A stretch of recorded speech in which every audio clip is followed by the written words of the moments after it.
Councillor Casey. Sorry, an oversight of mine before I let Councillor Casey speak was I wanted Sue to respond to Councillor Quacks's queries on the IT, because obviously it has been addressed. Thank you, Mr Chair, and through you. Councillor Quacks, you will be receiving a full and detailed response to your question that you asked of me last week. Unfortunately, I have been ill for the last 2 days. I got a very unfortunate bout of very serious food poisoning. So my apologies to you. I followed that up this morning and you will get that very quickly. Very good. But if I may address, I do have some information I can give to you now and to other councillors present. Firstly, the subject of employee numbers in IT. As at the 17th of March 2016, which was the day that I presented our plan to review our IT area, we had a total of 554 employees in that area. That excludes those that were specifically working on Nucor, which the number working specifically on Nucor was 96. So of the 554, 425 of those were employees and 129 were contractors. As at the 24th of November last week, the permanent employee number had reduced by 76 as a result of the work that we've been undertaking to 349. The salary bill, as at 17 March for those full-time employees, was $36 million per annum. That is reduced to $30 million. So we've saved $6 million in 6 months through the work we've been doing. The non-employee numbers reduced from 129 to 61, so 68 reduction. I'm not in a position to give you the actual cost of that. We need to finalise timesheets as at the end of October, and then we'll be able to do so. The Nucor headcount, as at 17 December, as I mentioned, was 96. As you're aware, we rolled out Nucor in June and then subsequently consenting in October. The number of contractors working on Nucor has reduced by 46 contractors over that period to is now 50. We project that that will reduce further by down to 10 by July of 2017 when we complete the rollout. Then we go into a phase, usually with projects such as that's a phase of approximately 3 months of post-go live support before you hand something like that over to back to IT for business as usual support. So Councillor Quacks, I trust that's helpful to you today and you'll be receiving a full detailed response from us. Thank you. Councillor Walker, Wayne Walker. I didn't have a question. Oh, sorry. I had you up there. Councillor Darby. Thank you, Mr Chair, and while the Mayor is not here, he's had to go away to other important business. I do convey my congratulations to him and the staff for compiling this information for us to consider with the community and for us to examine further and more deeply in the workshops. I think it's clear to me that the Mayor's come to grips with the key issues facing Auckland pretty quickly, and of course he's had to and we've had to. And that's absolutely refreshing that he has been able to do that. And focusing again on transport and housing, as many of us echoed yesterday, they are enormous and confronting issues for this council over the triennium. And the Mayor is reminding us again, as I think many of us in the recent campaign have been reminded and have taken positions that we won't be leaning on the ratepayer to fund an intolerable burden to fund infrastructure going forward. But we can't do just alternative funding alone. It has to be in tandem with the efficiency savings, and I just want to come to some of the points raised by members in a little while. I also note, I'm not going to address my support in all the various areas, but I just want to express that overall I support this direction. But I want to just touch on homelessness. I was in Portland about 8 months ago, and one of the messages I got from officials there in the Portland City Council was nip it early. They said we didn't nip it in the bud early, and the cities all over America are struggling with this because they didn't acknowledge the enormity of their problem coming their way. And there are migrations of homeless people moving from cities to cities, where cities have actually, by bylaws, tried to regulate or ban homelessness, which you cannot do. But people have moved from cities to more liberal cities where it's not banned and they're addressing it through other means. I guess what the Mayor has articulated, and thank you, Councillor Casey, for your work in this space and further work in this space, is this issue is looming as an enormous issue in Auckland and New Zealand. And I think we do need to get to grips with it very early on and not be dealing with a problem which is 4 times what it is now in a year or 2 years. Living wage, I didn't support that proposal when we discussed it last time. I'm on board for this now because I understand it better. It's also about pay equity. I'm aware that there's probably a majority of that, some 2,100, a clear majority that are women. But I'm also noting, and it hasn't been referred to here today, proposal to debt fund and a one-off for just the annual plan year of $40 million to address the mass transit and frequent transit network, I imagine it is, and start advancing work there. I appreciate the recognition by the Mayor of the importance of doing that work earlier rather than leaving it to the LTP years. In terms of cost savings, I've heard some members talk about we need to do better than 1%, we need to be doing 10%. And some mention of cutting staff further.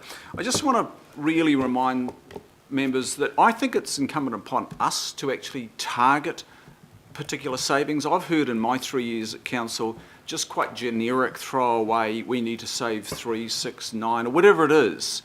I think as members of this council we need to identify the areas rather than just say to staff, go away, find it.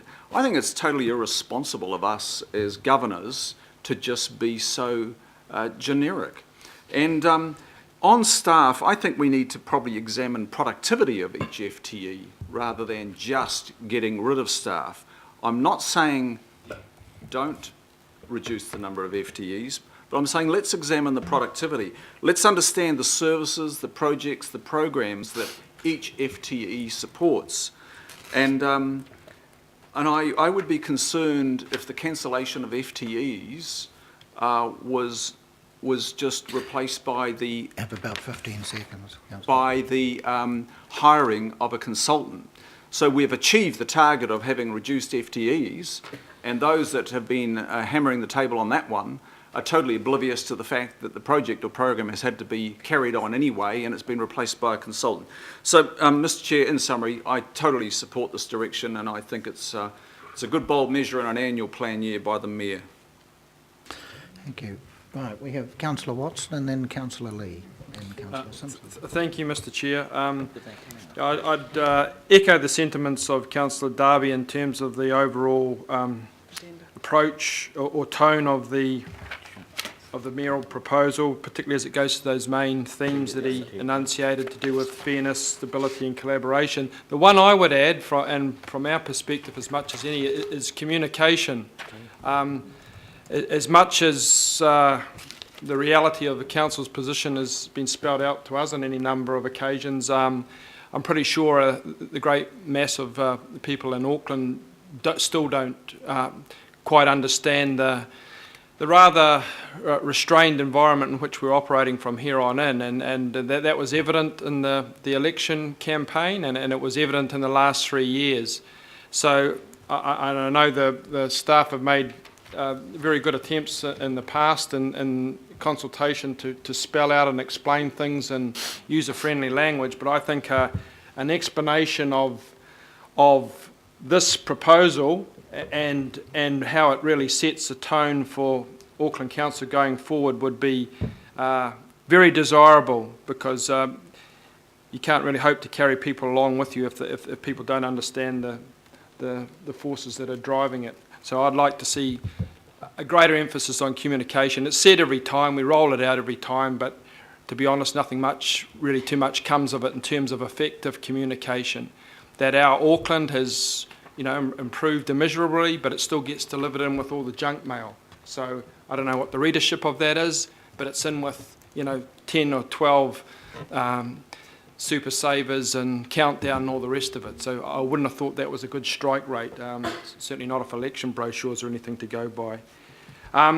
A number of the other councillors have made comments that I think that most people would agree with respect of savings with the CCOs, and we heard a good presentation today to do with structuring of contracts.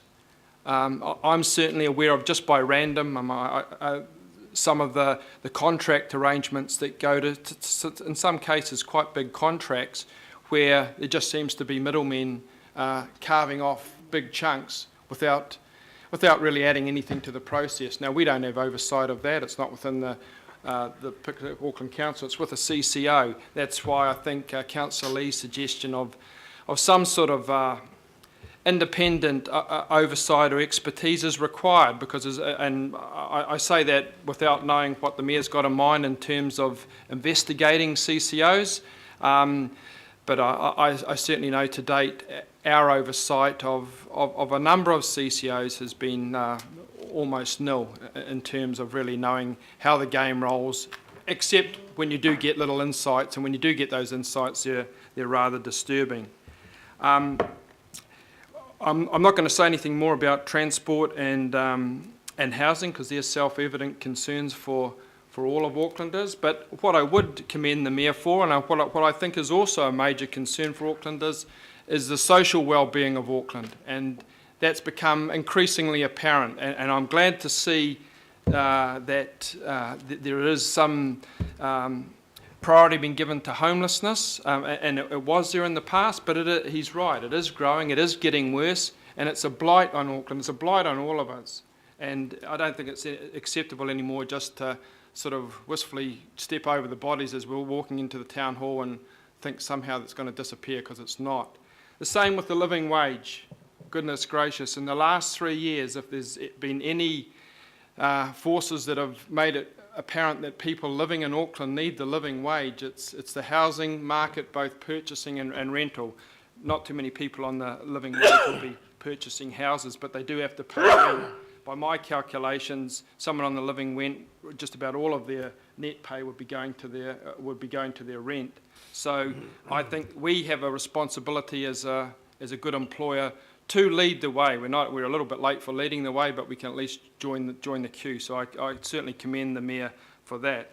The other measures that are touched upon to do with targeted rates and collaboration with the government, they're also highly desirable, as is his major focus on really stability with the ratepayer. I think we've all had that message loud and clear, and I doubt if there's any single councillor around here who didn't agree with that during the election period. So I welcome that, keeping the rates around 2%. 30 seconds. 2%.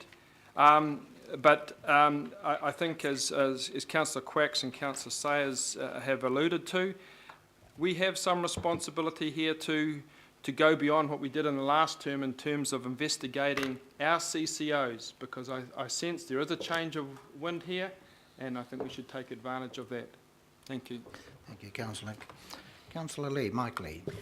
Yes, these are interesting times, Mr Chairman and members. I recall 3 years ago this council, relatively new, had to deal with a crisis and rally around to ensure the stability of the Auckland Council, and by and large we did that. Now we have a new council and a new mayor, and I guess all of us in some ways are in transition, including the mayor, so the mayor has a mandate that we all need to respect. A lot of Aucklanders voted for Phil Goff, including myself, and we need to rally behind him to ensure the stability of the council and the progress of the council. In terms of transition from an election campaign to office, I feel that while all the right topics have been touched on here. I think the statement, the policy statement or the proposed budget is still somewhat undercooked and needs more thought and more work. The Mayor is quite right to identify homelessness as a major issue.